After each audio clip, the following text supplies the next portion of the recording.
En el Perú, los trastornos hipertensivos del embarazo, a nivel del Ministerio de Salud, es la segunda causa de muerte. La principal causa de muerte reportada por el Ministerio son las hemorragias, ¿ya? Pero, acá, ojo, es salud. Bueno, esto era hasta antes del año 2005. La principal causa de muerte en el salud es por hipertensión, ¿no?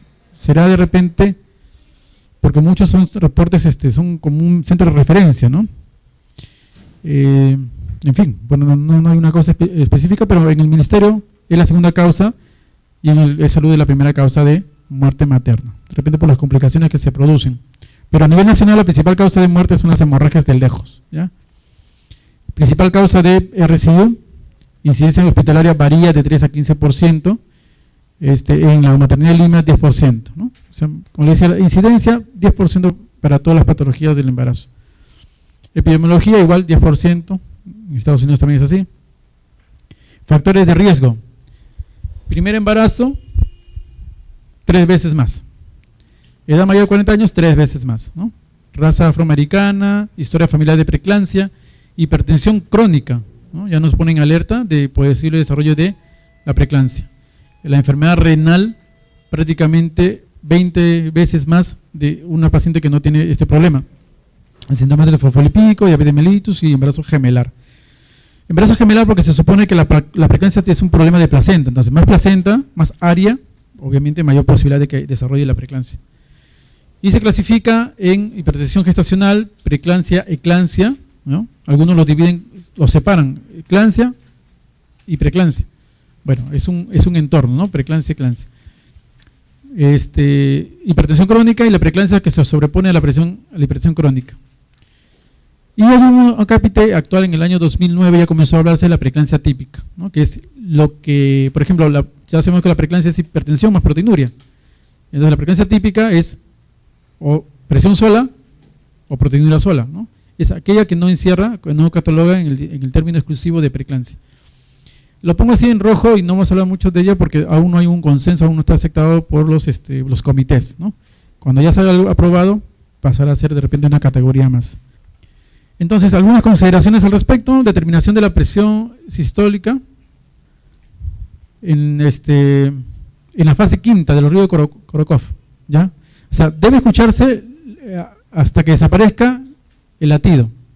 Lo que hacemos la mayoría es reportarla en el cambio de tono, en la cuarta fase, lo cual tiene una ventaja que obviamente entre comillas estamos tomando precaución, ¿no es cierto?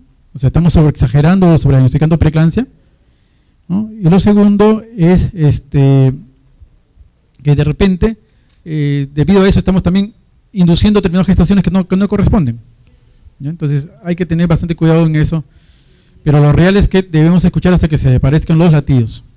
Opcional en el Perú, bueno, si hacemos una buena prevención no debería ser esto, ¿ya? Pero como profesionales debería ser hasta que desaparezca, ¿ya? Entonces, si un personal que no es médico toma la presión, de todas maneras, ustedes con la delicadeza del caso, toman la presión y confirmen de que sea en fase 5. Establecer el valor de la presión sistólica mediante 2 determinaciones, ¿no? A intervalos de monitoreo cada 4 horas. O sea, no es que yo lo tome ahorita 140-90 y a la media hora vuelvo a tomar 140-90, no.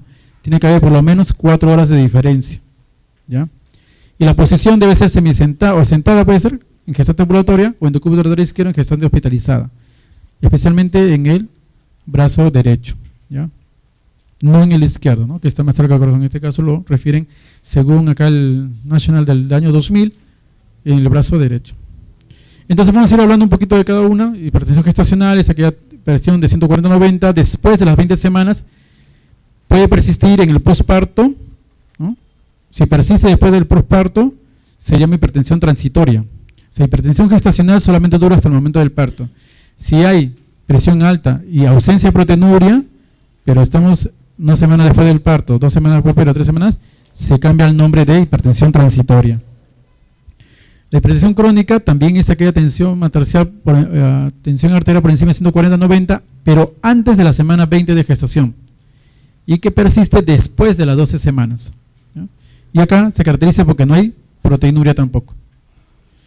La preeclampsia, ya sabemos que está catalogada como 140-90 después de las 20 semanas hasta antes de la semana 12 y que presente proteinuria más de 300 miligramos en orina de 24 horas o en una tira reactiva de laboratorio, una cruz por lo menos. Esa es la definición. Ya no entra acá el diagnóstico de edemas ni de bueno, en este caso reflejos rotulianos o que la diastólica se sube más de 30 y la diastólica más de 15, eso ya no. Eso se considera actualmente como un factor pronóstico, ¿ya? Preeclampsia solamente, presión más de 140-90 y proteinuria en orina más de 300 miligramos. La eclampsia, convulsiones clónico-tónicas focales o generalizadas que se presentan en gestantes o puérperas que desarrollan estados hipertensivos del embarazo. O sea, antes o después que convulsionen, la presión se va a subir. Lo común es que convulsionen después de cuando ya está la presión incrementada. Las convulsiones eclánticas, miren, se producen en el 40% de las pacientes antes de que nazca el bebito, ¿no? Y de estas, la mayoría, o casi la mayoría, se produce antes de las 36 semanas. O sea, la eclampsia más común en gestaciones pretérmino, ¿ya? Y ojo, miren, un 16% pueden convulsionar inclusive 2 días después que nació el bebito. O sea, las preeclampsias severas deberían quedarse por lo menos 3 días en el hospital, ¿ya? Preeclampsia sobrepuesta a hipertensión crónica. Es la hipertensión crónica que a partir de la semana 20 se va a agregar el hallazgo de proteinuria. Listo. Esa es la clasificación, ¿ya? El manejo de la hipertensión gestacional, observar a la paciente, si quiere la mandan al cardiólogo, no necesita ningún antihipertensivo, ¿ok?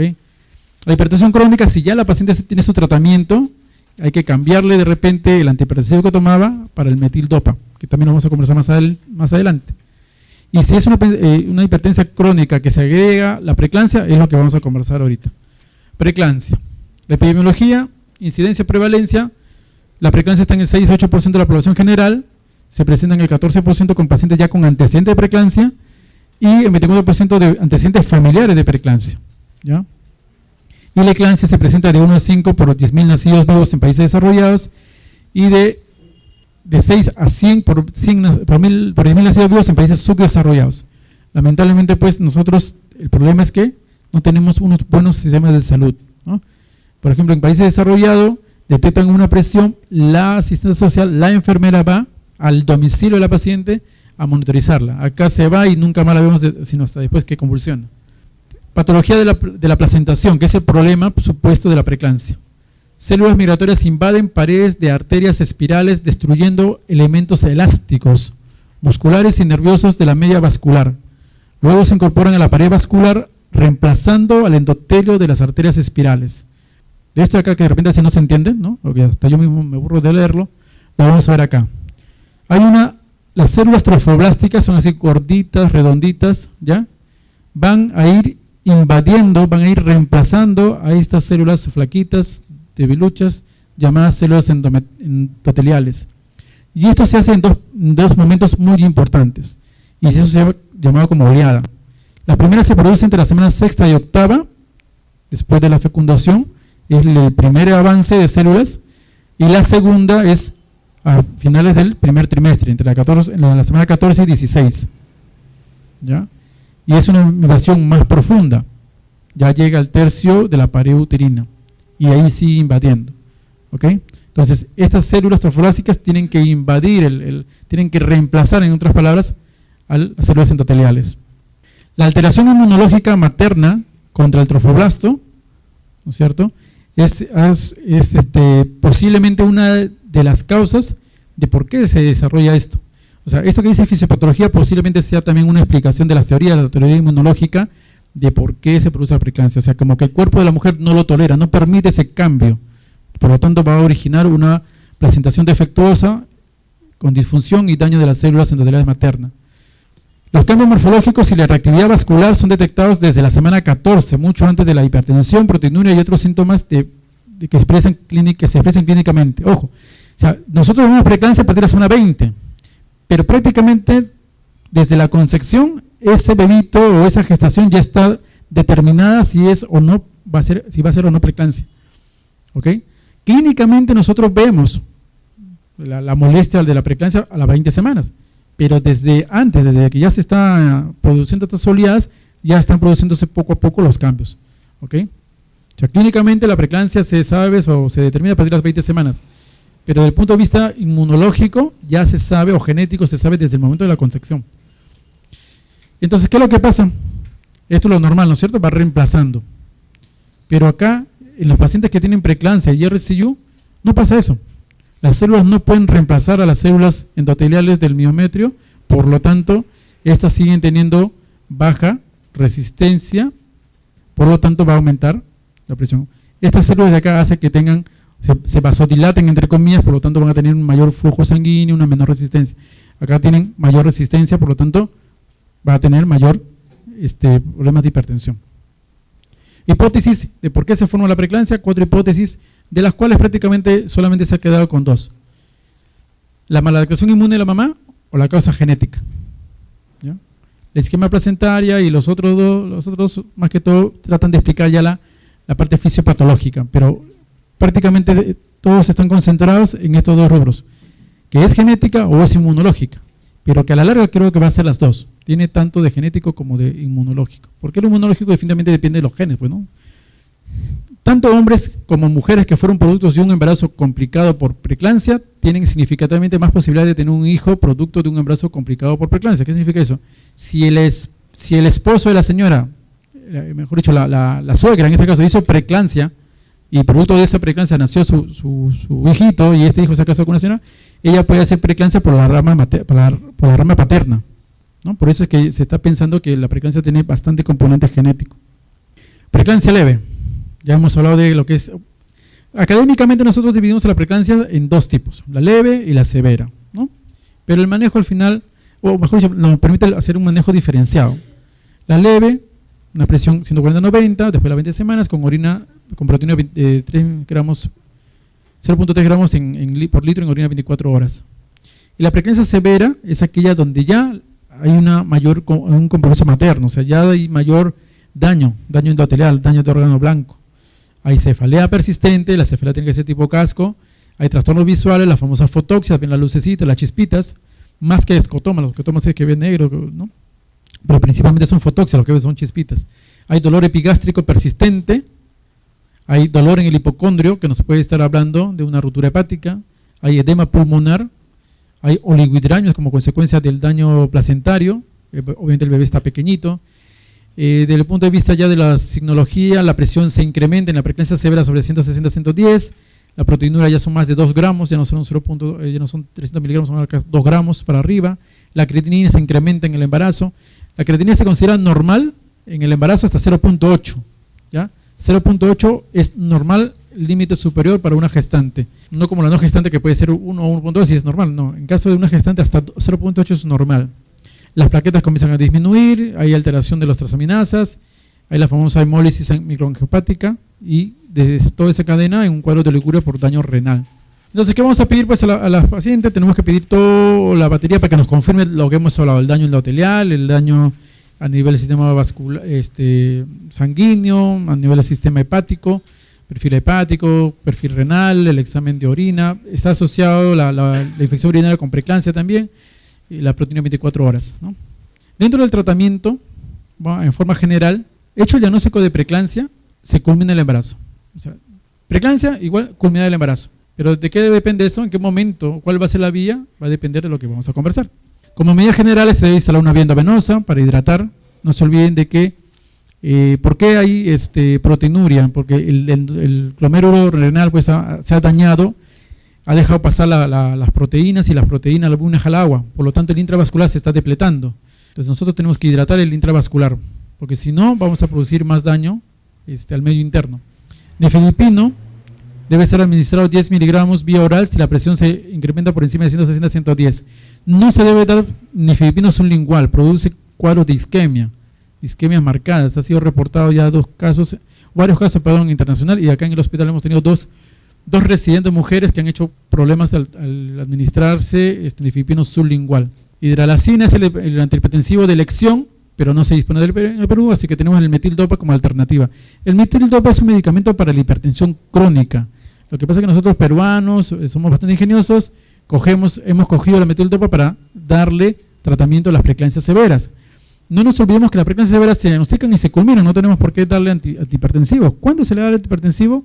Cuando estamos en gestaciones lejos de término, 28, 29 semanas, queremos darle pues maduración sistémica, ahí de repente justifica darle el metildopa, ¿ya?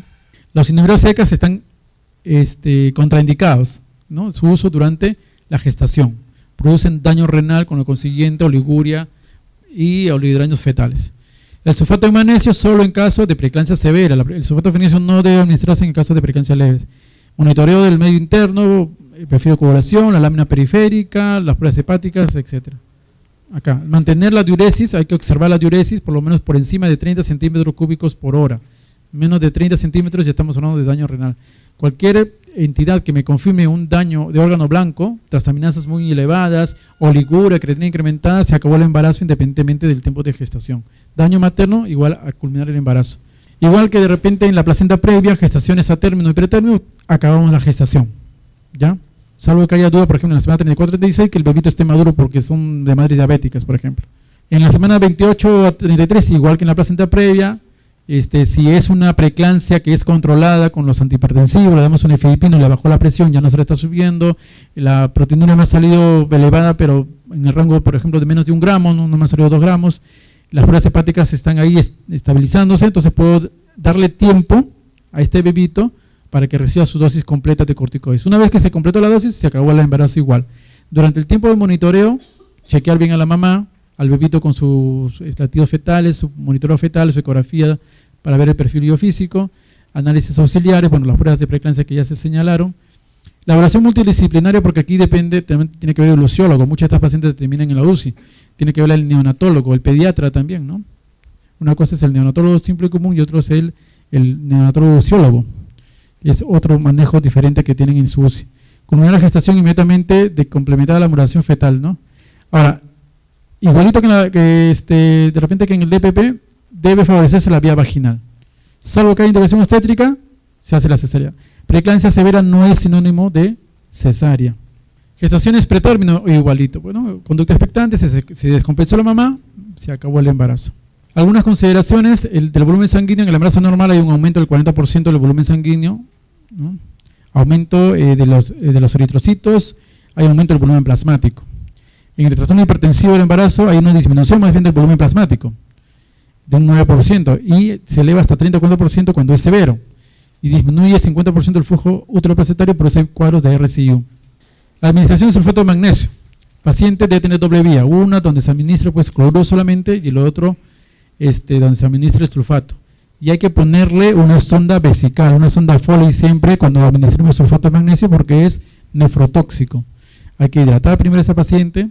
Acá hay un esquema sugerido de 4 a 6 gramos, 15 a 20 minutos en bolo y luego 2 gramos por hora, o sea, mantener un goteo a 60. Vigilar los reflejos autotendinosos porque como es tóxico, lo primero que se va a alterar son los reflejos. Luego la frecuencia respiratoria, ¿no? Van a aparecer si es que puede haber un edema y pulmonar y por lo tanto es necesario ocultar los latidos, porque nosotros estamos diluyendo en el hospital, en el San Bartolomé, diluimos 5 ampollas en 1 litro, o sea, pasarle a chorro todo eso, porque a veces ha pasado, podemos crear sin querer un edema pulmonar, por eso hay que estar chequeando y ver el flujo urinario. La administración del sulfato solamente debe ser en 2 formas, o pasamos 10 miligramos, ¿no? y observamos, o lo podemos espaciar por 24, no más allá de 36 horas. ¿Ya? O disminuimos el goteo para que nos dure 24 horas, o pasamos todos los 10 gramos en el bolo, ¿no? Esquemas terapéuticos, ahí están, de Pichard, Suspan y el CIBAI. Lo que nosotros estamos utilizando es el CIBAI. Depende de cada hospital, pero ahí les pongo todos los esquemas. No hay otros esquemas, ¿ya? Y aquí está la toxicidad del sulfato de magnesio. Del magnesio en sí, más que del sulfato del magnesio. Entonces, de 1.5 a 2.5 la concentración normal del sulfato. De 4 a 8 es el nivel que buscamos para prevenir las convulsiones. Ojo, el sulfato de magnesio nosotros lo damos para prevenir la eclampsia. Por eso solamente lo administramos en preeclampsias severas. El sulfato de magnesio es el mejor preventor, si se puede utilizar el término, es el que mejor previene las convulsiones, mucho mejor que el diazepam, mucho mejor que cualquier otro anticonvulsivante, ¿ya? Aparte que los otros son tóxicos para el embarazo, este es el único que ha demostrado ser mucho mejor que todos ellos. Pero cuando ya se eleva por encima de 9, ¿no? De 9 a 12, hay pérdida del reflejo rotuliano, Cuando ya se incrementa de 15 a 17 hay parálisis muscular, puede haber paro respiratorio, y si ya nos excedemos a 30 miligramos, estamos hablando de un posible paro cardíaco, ¿no? Y se nos va la paciente. Por querer salvarla, nos complicamos la vida. El antídoto para el sulfato de magnesio, gluconato de calcio, ¿no? Gluconato de calcio. Si tenemos algún signo de intoxicación, le metemos una ampolla de 10 miligramos en bolo para tratar de contrarrestar el efecto y se suspende obviamente el sulfato de magnesio. Bueno, algunos órganos que se dañan durante la hipertensión, el sistema cardiovascular, ¿no? Puede ocurrir un edema pulmonar por función miocárdica deprimida y filtración capilar. Hay un volumen plasmático materno que se reduce comparado con el brazo normal. En el sistema renal hay daño endotelial, obviamente los células endoteliales del glomérulo se hinchan, bloqueando los capilares, y hay una endoteliosis globular. La infiltración glomerular disminuye, ¿no? 25% debajo de lo normal. Y la preeclampsia es la causa más común de gran proteinuria en el embarazo y puede llevar a un síndrome nefrótico, ¿ya? Diagnóstico diferencial de repente también dentro de eso, ¿no? En el hígado, la peor complicación que hay en el embarazo son dos cosas en la preeclampsia: que se te rompa el hígado o que te haga el famoso gel, ¿no? La complicación, ruptura de la cápsula hepática, que conlleva a más del 60% de la muerte materna. Hemos tenido la oportunidad de conocer pacientes de que han tenido ruptura hepática y han terminado siendo operadas hasta por 8 veces, ¿no? Se tienen que reoperar porque tienen que cambiar los tapones que se le ponen en el hígado. En el nivel del sistema nervioso, vasoconstricción de vasos cerebrales, ocurre como protección a la hipertensión severa. Cuando la presión arterial media se eleva por encima de 150, empieza la dilatación forzada y se dañan las paredes de los vasos. Entonces, como dice en el último capítulo, aunque no se conoce la causa precisa de las convulsiones, es probable que la eclampsia sea una forma de encefalopatía hipertensiva, ¿no? No se sabe exactamente qué desencadena la eclampsia. Y la complicación, pues, es el síndrome de Hell. Viene del acrónimo de hemólisis, elevación de las enzimas hepáticas y de plaquetas disminuidas. Actualmente hay casos en los cuales no se ve hemólisis, solamente se ve enzimas hepáticas elevadas y plaquetas disminuidas. Entonces ya es el síndrome L, ¿no? Y ha habido ahora reportes últimos en el 2010 donde solamente hay las enzimas hepáticas elevadas. O sea, ya es el síndrome L nada más. Entonces cada vez le están quitando más siglas a esto. Pero este es el único diagnóstico, la única entidad que se hace diagnóstico por laboratorio. O sea, nada que el síndrome de Hell da dolor de cabeza ni que da bochornos, no. El síndrome de Hell es un diagnóstico netamente de laboratorio y se debe a esto. Tenemos que ver nosotros en la lámina periférica signos de hemólisis, ¿no? ¿Y qué son los esquistocistos? Por ejemplo, estos son glóbulos rojos sanos. Acá abajito tienen estos glóbulos rojos de acá que ya están lisados. Estos son los esquistocistos, ¿ya? Entonces, en la lámina periférica buscamos eso. Obviamente, como hay destrucción de glóbulos rojos, también se va a incrementar la bilirrubina. Las enzimas hepáticas se incrementan por daño del hepatocito, ¿no? Aumenta la TGO, aumenta la deshidrogenasa láctica. Y como obviamente hay daño endotelial, las plaquetas quieren reparar todos los huequitos que están dejando, entonces va consumiendo plaquetas, por eso hay disminución de las mismas, ¿ya? El síndrome de Hell se clasifica en dos, ¿no? El gel parcial y el gel simple. El gel parcial, mejor dicho, el gel común y corriente dado por Martin, dice que tiene que tener, lo divide en gel clase 1, 2 y 3. Solamente se basa en la presencia de la disminución de las plaquetas. Ya Sibay habla de la incorporación de todos esos criterios, ¿no? Actualmente se está quedando que gel es por debajo de 100.000. O sea, 100.000 más hemólisis y más elevación de las enzimas hepáticas. Actualmente ese es el síndrome de Hell nada más. Menos de 100.000 plaquetas. Ya no se utiliza menos de 150, menor de 100.000 nada más. O sea, la clase 3 ya no existe ya. Y el tratamiento, aquí sí es más agresivo, de todas maneras tiene que estar en la UCI. Todo síndrome de Hell es una complicación de una preeclampsia, tiene que tener una terapia hipertensiva. Hay que terminar la gestación, sí o sí se termina la gestación. Hay que corregir los problemas de coagulación si es que hay señales de un SIP. No igualmente acá el gel es cierto de que su compromiso es mayor, pero si yo voy a meter a operar a una paciente con una coagulopatía, el daño va a ser peor. En hospitales de provincia nos han llegado 2 pacientes prácticamente fallecidas porque la operaron y no se dieron cuenta que tenía su CIP. ¿No? Paciente preeclántica con óbito fetal, desprendido de placenta, todo, y así la operaron sin ni siquiera compensarse, y aquí ya llegan solamente para tener que firmar su certificado.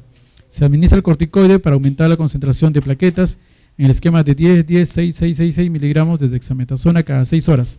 O sea, 10 miligramos, a las 6 horas 10 miligramos, a las 6 horas 6, y así sucesivamente.